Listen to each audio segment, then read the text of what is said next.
Bueno, pues seguimos con Velázquez, ¿vale? Seguimos con Velázquez. Y hoy vamos a descubrir algo más de su vida. El otro día descubrimos que había tenido un amante, que se había enamorado, que en Roma, que no quería venir de Roma, que estaba muy a gustito, que tuvo un hijo, Antonio, que falleció a los 8 años, y que posiblemente esa chica que se llamaba Olimpia Triunfi, que era una modelo romana, pues fue la modelo que utilizó él para pintar la Venus del espejo.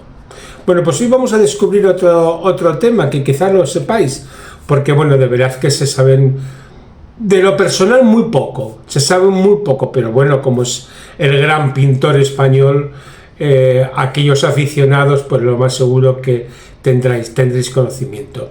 Ya sabéis que en el cuadro de las Meninas aparece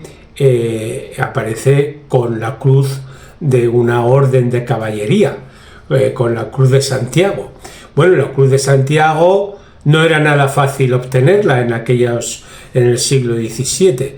Tenías que ser un cristiano de tomo y lomo, una legitimidad, una pureza de sangre hasta tus abuelos, es decir, que no fueran conversos, etcétera, etcétera, y un apoyo decidido por el rey.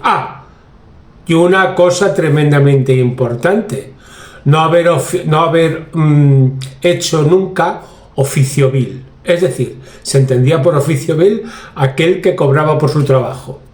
Es decir, tan solo podían pensar. Esto lo heredamos de Aristóteles. Ya sabéis que la nobleza no podía trabajar con las manos, y aquellos que trabajaban con las manos eran considerados pues unos villanos, viles, es decir, a la gente considerada pues de segunda clase, y por supuesto no podían ser nobles ni hidalgos ni nada que se les pareciera, y muchísimo menos obtener la cruz de la Orden de Santiago. Bueno, pues este cuadro, Las Meninas, fue pintado en 1856 y tardaría al menos 3 años en obtener la Orden de Caballería, la Cruz de Santiago, que la obtendría pocos meses antes de morir. Y hay una leyenda que dice que fue el mismísimo rey Felipe IV quien le pintó la Cruz de Santiago en el lienzo. Bueno, sería alguien del taller, me imagino, que le pintaría la Cruz de Santiago. Pero desde luego fue un hito importantísimo el que Velázquez, además, si veis el cuadro, cuando os fijéis en el cuadro de las Meninas, que está Velázquez con la menina María Agustina de Sarmiento, Isabel de Velasco, y están los famosos enanos Maribárbola y ¿cómo se llamaba? Nicolesete Petusato, y el mastín y todo eso. Velázquez mira, está como pintando, tiene el lienzo y está mirando pensante, es una mirada pensante, y eso tiene mucho que ver porque desgraciadamente no podían trabajar, la gente estaba mal considerada, entonces por eso los pintores pues estaban un poco asimilados a los artesanos, etcétera, etcétera. Bueno, pues Velázquez aupó el oficio al escalón más alto social que había por aquel entonces, y recibió la Orden de Santiago, ni más ni menos. El prove lo disfrutó poco antes de morir, y bueno, y deciros ese secreto, que las Meninas que nosotros conocemos pues no es exactamente igual a las Meninas que hizo Velázquez. Las Meninas de Velázquez no tenían pintada la Cruz de Santiago en el traje del pintor. Bueno, esto es una pequeña anécdota, pero está bien saberlo porque es muy importante, sobre todo fue muy importante para ese gremio de pintores el que le llevaran al más alto de los galardones. Bueno, vamos a hablar de 3 cuadros de la última etapa. Ya sabéis que en la última etapa este hombre llega a un virtuosismo técnico extraordinario, que la pintura deshecha configura las formas, que no necesita línea, que puede interpretar el aire entre los personajes, ¿Y que es el más grande? El más grande, como la Jurado, la más grande. Pues bueno, yo no creo que la Jurado sea la más grande, pero sí creo que Velázquez fue el más grande. Y vamos a repasar, vamos a hablar de la Venus del espejo. Ahí la tenéis. ¿La veis? La Venus del espejo. Pues estáis viendo a Olimpia Triunfi. ¿Qué opináis? La mujer más amada por Velázquez. No lo podemos saber a ciencia cierta, pero bueno. Pero debido a las cartas que tiene, a la correspondencia que se ha hallado, eso se cree. Bueno, pues vamos allá y vamos a interpretar este maravilloso cuadro. Fue el único cuadro de desnudo que hizo Velázquez. La Venus del espejo. Su cronología data de entre 1647 y 1651 y es un óleo sobre lienzo. Es de estilo barroco, ya lo sabéis. Y la obra representa a la diosa Venus en una pose totalmente erótica. Está tumbada sobre una cama y mira a un espejo que sostiene el dios del amor sensual, que es ni más ni menos que su hijo Cupido. Velázquez es capaz de conseguir profundidad gracias a la composición. Coloca objetos y cuerpos unos detrás de otros. Las diferentes sábanas, el cuerpo de la Venus, el espejo, Cupido, la cortina en diagonal y la pared del fondo hacen que tengamos la idea de una estancia muy profunda. Se vincula con obras de Italia, como el Hermafrodita, obras de Rubens, de Tiziano, de Giorgione e incluso de Miguel Ángel. Realiza a una mujer bella de carne y hueso, resaltando su carnación sobre los ropajes.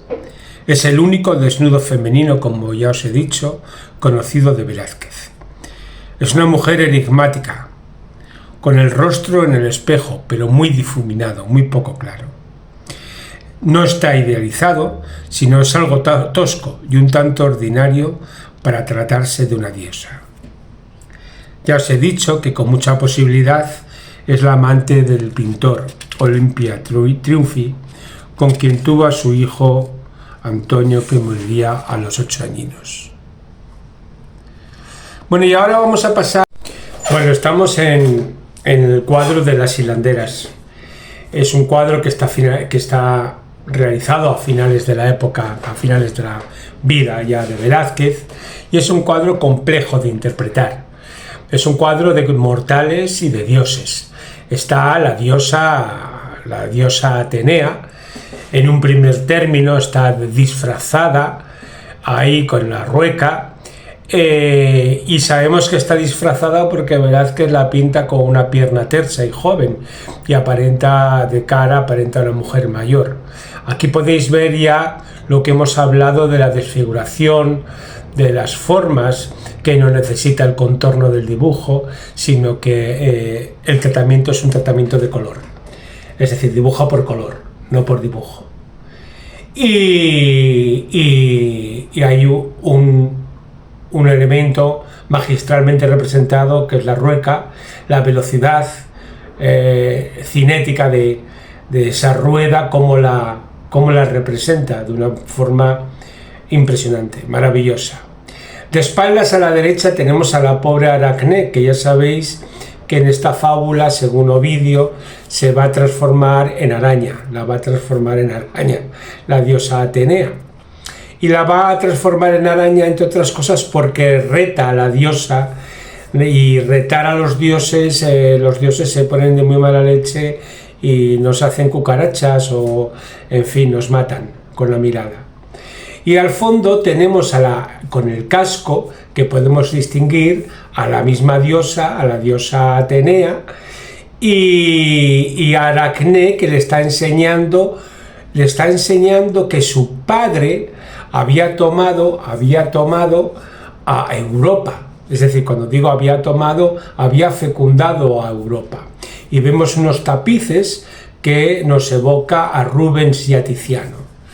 Bueno, por supuesto, el hecho de que la hilandera, que la prove Aracné, le diga a Atenea, que es diosa, que su padre había violado a Europa y la había tomado, pues le enfada muchísimo. Y ¿qué pasa? Pues que la convierte en un pispás en araña, a la pobre Aracne. Y así son las cosas. Así son. ¿Qué quería decirnos Velázquez con este cuadro? Pues Velázquez viene de alguna manera, a reinterpretar a los grandes del momento, que habían sido Tiziano y Rubens, los más apreciados por las monarquías y los más aclamados, y los pone al fondo del cuadro, y es una reivindicación de superación de esas etapas y de esos pintores. Y por otro lado, pues nos trata un tema mitológico en el cual pues que hay que rendirse ante los dioses, y no podemos ser osados, y no podemos ser osados. Esa es mi interpretación, además de que hace un alarde pictórico de primer orden, como lo que he dicho, el movimiento de la rueca, la deformación de la línea, el uso del color, los diferentes espacios, etc.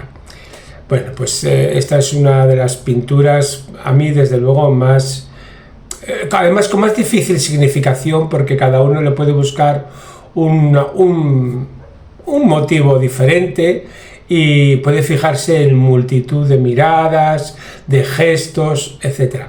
Y que cada uno saque su propia conclusión. Y ahora tenemos a las Meninas, que actualmente ya sabéis que esta es la obra estrella del Prado, que se pintó en 1656, de estilo barroco, y que es la culminación de Velázquez. Quizás es el cuadro, además es el cuadro de mayor tamaño de Velázquez, y bueno, vamos a analizarlo definitoriamente. Tenemos que, gracias a Palomino, a un historiador del arte, sabemos que se pintó en 1656, en el cuarto del príncipe del Alcázar de Madrid. Ya sabéis que el Alcázar de Madrid era la residencia real, que estaba ubicada donde actualmente está el Palacio de Oriente. El tratadista cordobés Palomino también identificó a la mayor parte de los personajes.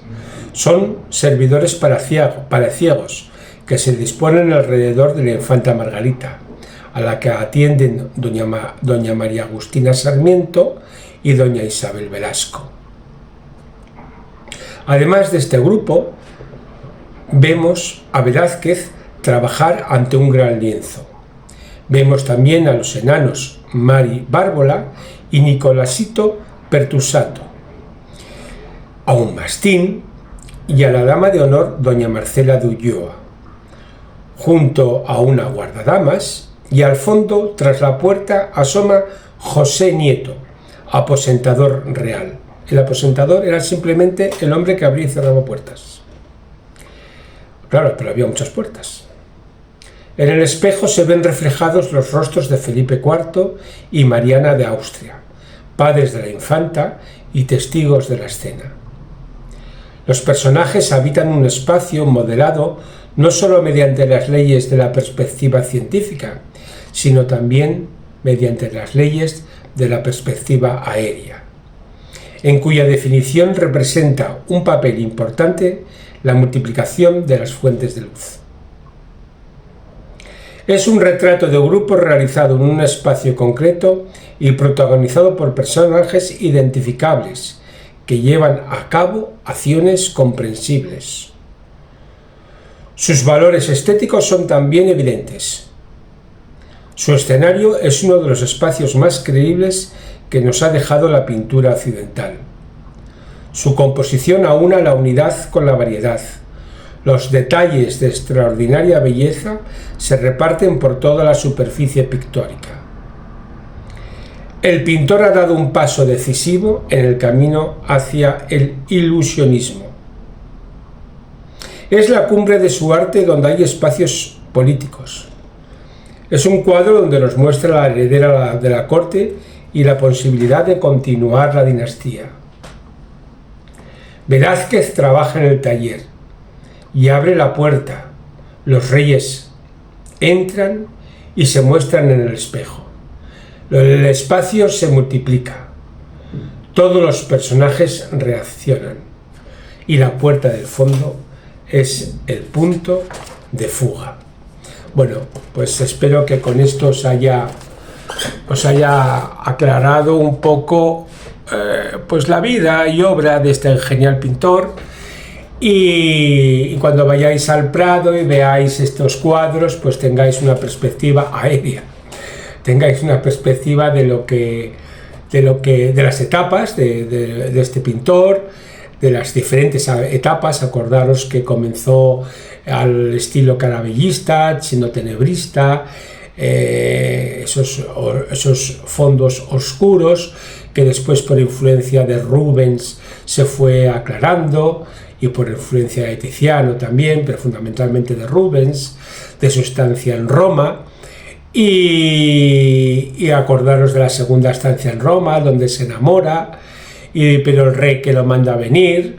Y acordaros que es el pintor que alcanza el más alto de los honores, que es la Cruz de Santiago, que se la otorga al rey Felipe IV, que fue amigo suyo. Más que amigo, el rey pues era un ferviente admirador de Felipe IV, porque hay, historiadores, yo he leído historiadores que le tachan a Velázquez de haber sido un poco oportunista y de haber gozado con el favor de la monarquía, pero claro, es que era un grandísimo pintor. Y también le achacan de que pintó muy pocos cuadros. En toda su vida dicen que pintó en torno a 100 cuadros. Bueno, aquí la cantidad no tiene nada que ver con la calidad. Tenemos uno de los mejores pintores de todos los tiempos, que es Vermeer de Delft, que ya sabéis que los nazis murieron por su obra, y pintó en torno a 30 y tantos cuadros, o 36, muy poca producción tuvo. Y, en fin, dicen que Velázquez también pintó muy poco, no como Rubens, que tenía 3000 y pico cuadros o demás. Y también le atacan o le dicen que muchos cuadros, pues todos estos retratos ecuestres que pintó Velázquez, que fueron pintados por acompañantes, por gente que tenía en el taller, que pintaba muy bien a su forma, al modo velazqueño, y que tan solo él daba las últimas pinceladas, etcétera, etcétera.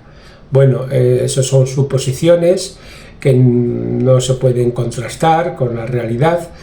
Y hay gente que critica y que malmete y que le gusta decir, y cuanto más criticas y más malmetes y empañas la figura de un grandísimo, pues más vendes y más audiencia tienes. Y si dices barbaridades, pues ya sabéis lo que venden los canales, el internet y todo esto, ¿no? Es decir, cuanto más barbaridades se dicen, más eco social tiene, pero no se ajusta a la realidad. Y es que yo he escuchado de críticos de arte que son bastante, salen en redes y demás, que Velázquez tampoco fue tan importante en la historia de la pintura, y que muchos trabajos se lo habían hecho compañeros de taller. Bueno, pues aquí hay que estar a lo que hay que leer, hay que asimilar lo que uno lee y después crear tu propia opinión. Bueno, pues con este tema damos por zanjado a Velázquez y vamos a seguir con los grandes mitos, porque es fundamental.